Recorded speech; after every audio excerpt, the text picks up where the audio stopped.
الله تعالی قرآن کریم کې فرمایي قد افلح المؤمنون، مؤمنان کامیاب دي. اوس منګه بخپل ځان د دغه مؤمنانو په دایره کې دننه راولو، د دغه چې کوم ایمان والا الله تعالی ذکر کړی دي دغه صفات په خپل ځان کې راولو، او کوم صفات چې د دې سره منافي دي، د دې خلاف دي، دا غینه منګه ځان ساتو. داسې کارونه چې هغه د اسلام خلاف وي، داسې کارونه چې هغه د ایمان خلاف وي، داسې کارونه چې زمونږ ایمان هغه دا نه غواړي چې دغه کار ته وکړي په حالت د ایمان کې، دا غینه ځان ساتل پکار دي. یو کار او یو کومه ګناه هغه چې نن سبا زمونږ په معاشره کې ډیره زیاته عام شوې ده، هغه دا ده چې بعض خلک کاروباریان خلک غي ذخیره اندوزي کوي. یو سیز هغه په یو وخت کې د هغې ریټ کم دی، دی په هغه وخت کې هغه سیز واخلي، مثلا غله ده، غنم دي، دانی دي وغیره، د دې ریټ په 100 روپۍ باندې دا کیلو مثال طور باندې په 100 روپۍ باندې دي، په هغه وخت کې دی په 100 روپۍ باندې کیلو دي، دړې دي، هغه دی واخلي، او دا دی د ځان سره کی دي چې هر کله د دې ریټ وی زیات شو، 200 شو، 300 شو، نو په هغه صورت کې وځ بیا دا خرڅوم. دا غټه ګناه ده، دا ګناه کبیره ده. نبی علیہ السلام فرمایي په صحیح مسلم کې روایت دی، د عمر رضی الله تعالی عنہ روایت دی،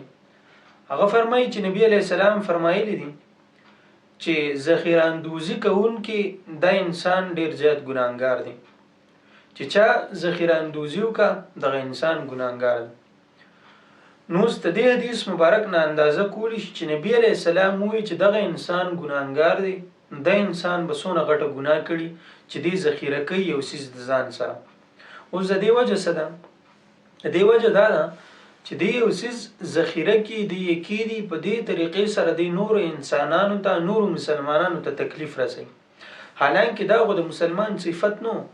د مسلمان صفت دا و چې مسلمان د مسلمان رور دی، او رورولي چې د کم سیس تقاضا کوي نو هغه صفات به دې په ځان کې راولي.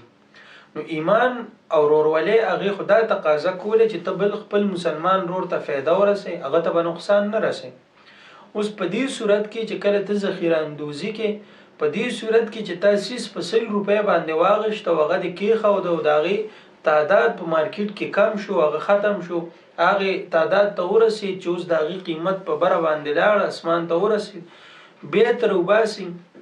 او به ته ګران خرڅینو. په دغه صورت کې تا خپل مسلمان رور ته بل انسان د تکلیف ورسو، داسته د ایمان تقاضا نه. د دې د وجنه چې ځان په کامل مؤمنانو کې راولو، او الله تعالی چې کوم مؤمنان ذکر کړی دي چې مؤمنان افلح المؤمنون، مؤمنان کامیاب دي،